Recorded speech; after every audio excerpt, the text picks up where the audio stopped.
Assalamualaikum warahmatullahi wabarakatuh. Dengan saya lagi, Aan Siruli.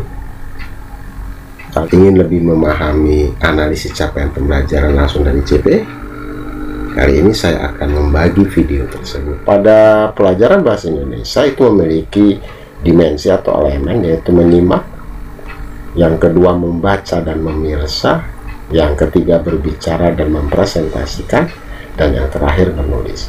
Masing-masing elemen ini memiliki capaian pembelajaran. Nah, pada kali ini saya akan memberikan contoh pada elemen menyimak. Bagaimana dari capaian pembelajaran menyimak akan kita susun atau kita ambil tujuan pembelajaran.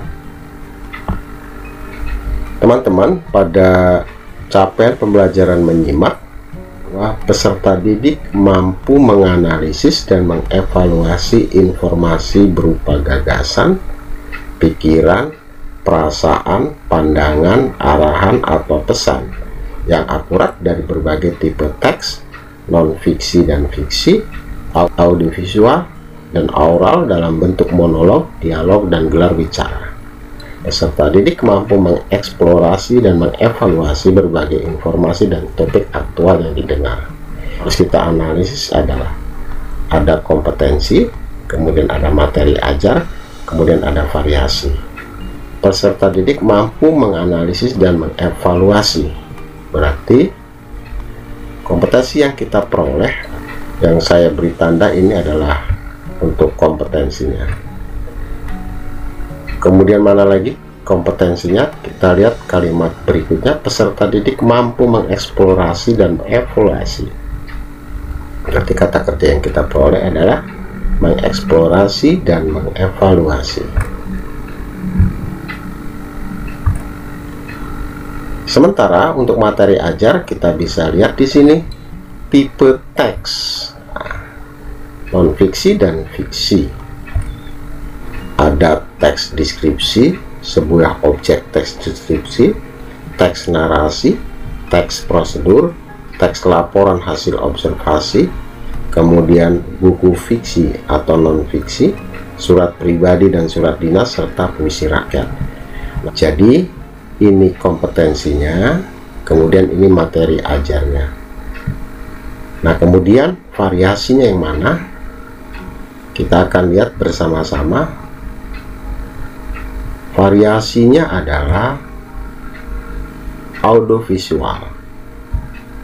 Bentuknya monolog, dialog, dan gelar bicara yang didengar.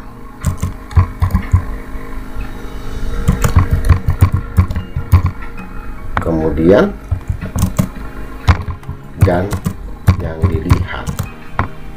Kemudian apalagi variasinya, yaitu berupa gagasan, berarti ada ide pokok dan ide penjelasan, kemudian ada kalimat fakta dan kalimat opini, dan yang terakhir adalah intrinsik dan ekstrinsik. Berarti tujuannya bisa kita langsung buat dari CP, yaitu menganalisis dan mengevaluasi ide pokok dan ide penjelas, kalimat fakta dan opini, ekstrinsik dan intrinsik sebuah objek teks deskripsi, baik yang didengar maupun yang dilihat. Jadi, menganalisis CP menjadi tujuan pembelajaran bisa secara langsung, yaitu yang pertama, kita ambil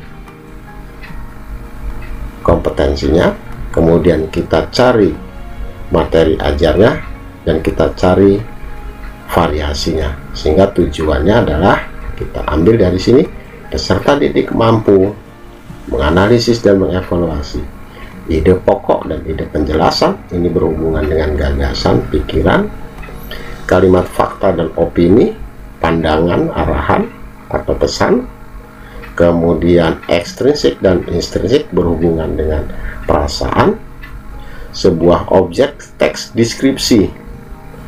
Kemudian tujuan yang kedua, kita ganti saja teks deskripsinya menjadi teks narasi. Setelah itu yang ketiga, teks deskripsi dan teks narasinya kita ganti dengan teks prosedur. Berikutnya kita ganti dengan teks laporan hasil observasi. kita ganti dengan buku fiksi dan non-fiksi, dan berikutnya kita ganti surat pribadi dan surat dinas, dan yang terakhir puisi rakyat.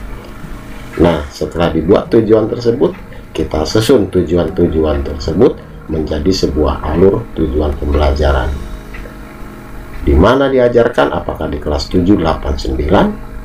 Pada prakteknya silakan untuk menganalisis seperti ini dilakukan dalam sebuah komunitas, bisa melalui MGMP, bisa juga di sekolah berkumpul guru bahasa Indonesia kelas 7, 8, dan 9. Semoga bermanfaat.